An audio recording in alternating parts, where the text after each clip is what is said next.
Okay, our next technique we're going to talk about are our pulling techniques. And the first pulling technique we're going to talk about is our open pull.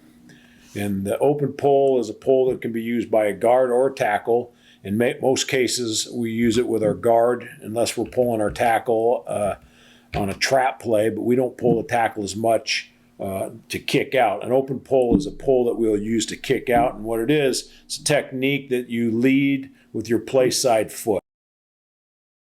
And so you're going to open up your hips, lead with your play side foot, and you're looking to kick out, and you're working inside to the line of scrimmage. So you pivot on your backside foot, you throw your elbow on your front side arm, pivot, and then pull and lead with that lead foot going first with your shoulders going at an angle into the line of scrimmage. As you can see on this drawing here, you want to work into the line of scrimmage. So open step, you're going to drop with your inside foot, pivot on your backside foot, throw your lead elbow as you're going, and then you're going to run inside out. Let's take a look here at some clips of some open pulls. Okay, the first one here we have is the left guard. You'll be pulling to the right. Again, pivot, throw the lead elbow, get your momentum going, and open your hips and go inside out. And you want to be in an inside-out relationship on your pull. Okay, you're going to be pulling here, the right guard, pulling to the left. Lead step, throw the lead elbow, get some momentum going. Open your hips, pivot on your backside foot, and pull into the line of scrimmage. Here's another one. Pivot, push off that lead foot, and you should pull into the line of scrimmage. Good inside-out relationship. Here's another look at a right guard pulling. Pivot. So when you pivot on that outside foot, push off that inside foot as you open your hips and go to 45 into the line of scrimmage. Okay, excellent technique here. Pivot and then push. Pivot, then push. Throwing the lead elbow. You can see the elbow come back to get his momentum going. This is an excellent technique right here. He's pulling on a waggle play, and so he's looking to kick out, but he knows that the guy's going to be coming upfield because it's a pass. Initially, same steps though as he would take on a kick-out block.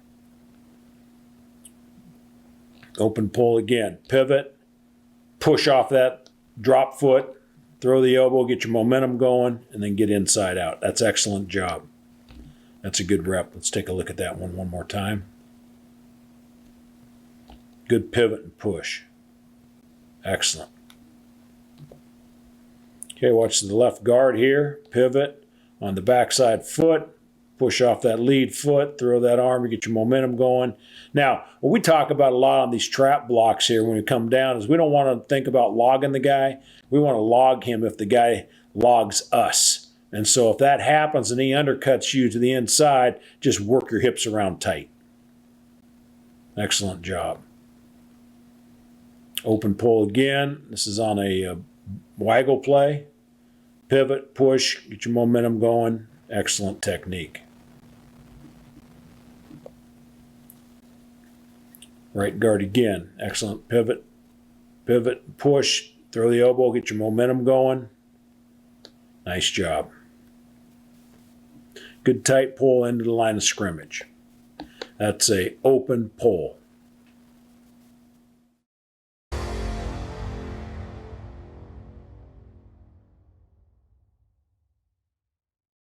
The next pull we're going to talk about is a skip pull.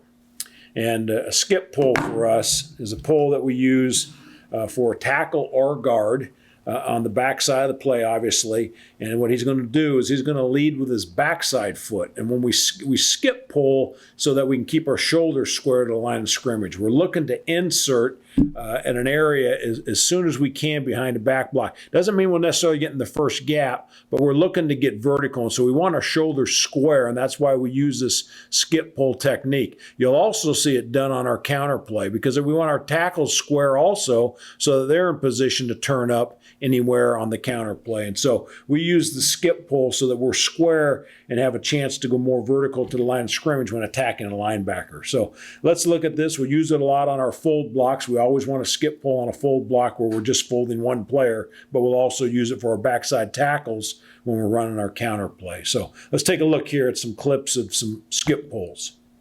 Notice the left tackle here now. He's pulling on a counter play, and he is going to skip pull, step behind himself with his backside foot to get his momentum going, and now he's in a position on his second step right there to start squaring up his shoulders so that he can come up square on the linebacker. Here it is from behind. You get a little better angle. You can see the footwork here on the skip pull. It's something that has to be worked on. We work on it a lot. In fact, what you're seeing is an open pull by the guard and a skip pull by the tackle, and that's how we always do it on the counter play.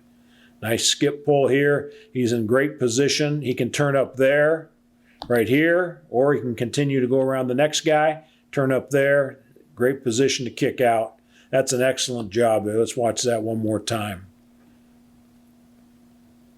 This is really good.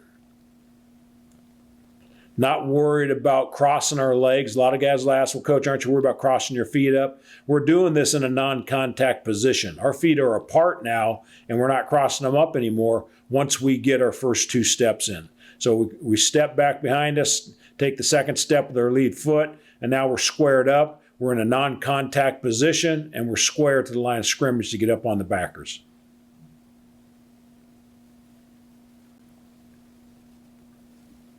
Now here's a skip pull by the guard.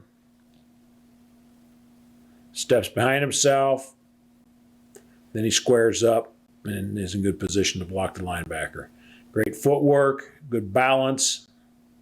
Again, it's an athletic move. Takes some work, but we work these techniques every day. Again, here's a tackle on a skip pull. So we've got a counter play, skip pull, and now he has to go all the way around. So he can readjust on the run. We're skip pulling, looking to pull up as quick as we can. But you also have to have the ability to adjust when you're pulling. The guy's coming down now, and he's logging the guard. The guard isn't looking to log him. The guy's logging the guard. Well, that tackle on a skip pull now has to react and pull around that guard. And again, when you skip pull, it's really just your first 2 or 3 steps that are any different than any other pull. And so that's the skip pull.